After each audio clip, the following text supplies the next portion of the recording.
আল্লাহ রাব্বুল আলামিনের কাছে সর্বাপেক্ষা অধিক প্রিয় আমল কোনটি?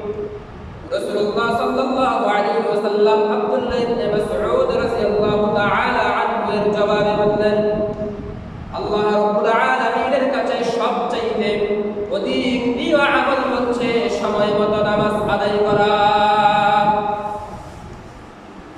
হযরত আব্দুল্লাহ ইবনে মাসউদ রাদিয়াল্লাহু তাআলা আনহু তারপরে আবার জিজ্ঞেস করলেন, ইয়া রাসূলুল্লাহ, তারপরে আল্লাহ রাব্বুল আলামিনের আনুগত্য করার পরে, নামাজ আদায় করার পরে, তারপরে কোন আমলটি সবচেয়ে গ্রহণযোগ্য, সবচেয়ে প্রিয় আমল? আল্লাহর হাবিব জনাব মুহাম্মদুর রাসূলুল্লাহ সাল্লাল্লাহু আলাইহি ওয়াসাল্লাম বলেন, পিতামাতার সাথে সদ্ব্যবহার করা।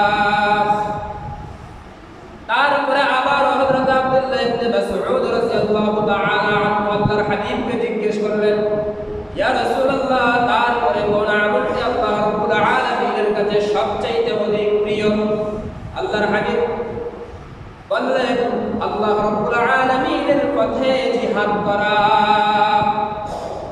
এই হাদিসের মাধ্যমে বোঝা যায় আল্লাহ রাব্বুল আলামিনের আনুগত্য করার পরে, আল্লাহ রাব্বুল আলামিনের বন্দেগী করার পরে, তারপরে আমলটা হচ্ছে মাতা-পিতার সাথে সদ্ব্যবহার করার আমল।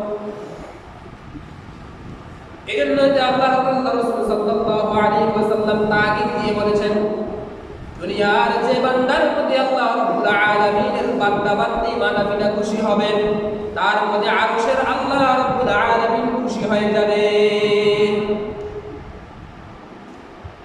রাসূলুল্লাহ সাল্লাল্লাহু আলাইহি ওয়াসাল্লামের জামানার মধ্যে সাহাবায়ে কেরাম রাদিয়াল্লাহু তাআলা আনহুম আজমাইন এক এক সময় এক এক সাহাবী এক একটা আমল সম্পর্কে আল্লাহর রাসূল সাল্লাল্লাহু আলাইহি ওয়াসাল্লামকে জিজ্ঞেস করতেন। আল্লাহর রাসূল সাল্লাল্লাহু আলাইহি ওয়াসাল্লাম এক এক সাহাবীকে এক এক রকমের আমল দিতেন। কারণ তখনকার জামানার মধ্যে সাহাবায়ে কেরাম রাদিয়াল্লাহু তাআলা আনহুম এমন ছিলেন যে তারা কার থেকে কে বেশি আমল করবে এর প্রতিযোগিতায় দিতেন। তারা কার থেকে কে বেশি আমল করবে এই জন্য আল্লাহর রাসূল সাল্লাল্লাহু আলাইহি ওয়াসাল্লামকে তারা জিজ্ঞেস করতেন যে দুনিয়ার মধ্যে কোন আমলটা সবচেয়ে অধিক প্রিয়। আল্লাহর রাসূল সাল্লাল্লাহু আলাইহি ওয়াসাল্লাম এক এক সাহাবীকে এক এক আমল দিতেন। অধিকাংশ সাহাবীকে আল্লাহর রাসূল সাল্লাল্লাহু আলাইহি ওয়াসাল্লাম জিজ্ঞেস করতেন, দুনিয়ার মধ্যে তোমাদের মাতা-পিতা বেঁচে আছে কিনা? দুনিয়ার মধ্যে তোমাদের মাতা-পিতা যদি তোমাদের বেঁচে থাকে তোমাদের জিন্দেগীর মধ্যে, তাহলে সর্বপ্রথম তাদের আনুগত্য করো, তাদের সাথে সদ্ব্যবহার করো। রাসূল করিম সাল্লাল্লাহু আলাইহি ওয়াসাল্লাম মাতা-পিতার সাথে সদ্ব্যবহার করার তাগীদ দিয়েছেন বারবার।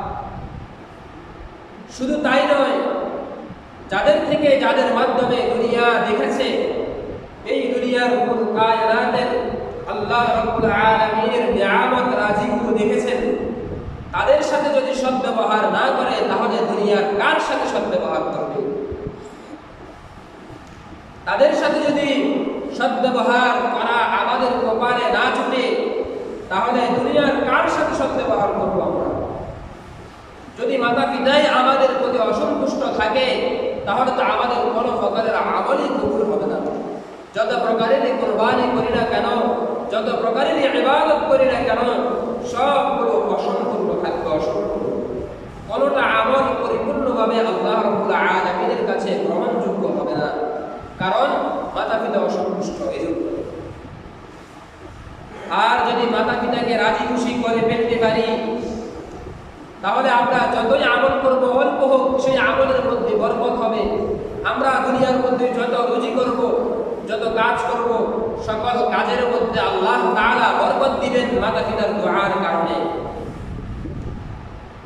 আমরা দেখব মা বাবা একইভাবে বসে রয়েছে, কিন্তু তাদের অন্তরের মধ্যে তাদের সন্তানের প্রতি দোয়া সব সময় থাকে। তারা সব সময় তাদের সন্তানের প্রতি দোয়া করে, হে আল্লাহ, আমার সন্তানের এই ব্যবসা বাণিজ্যের মধ্যে, আমার সন্তানের এই কর্মের মধ্যে আপনি বরকত দেন, আমার সন্তানের জিন্দেগীর মধ্যে আপনি বরকত দেন, আমার সন্তান থেকে সমস্ত প্রকারের বলা মুসিবতগুলোকে দূর করে দেন। সব সময় তারা এই দোয়া করতে থাকে।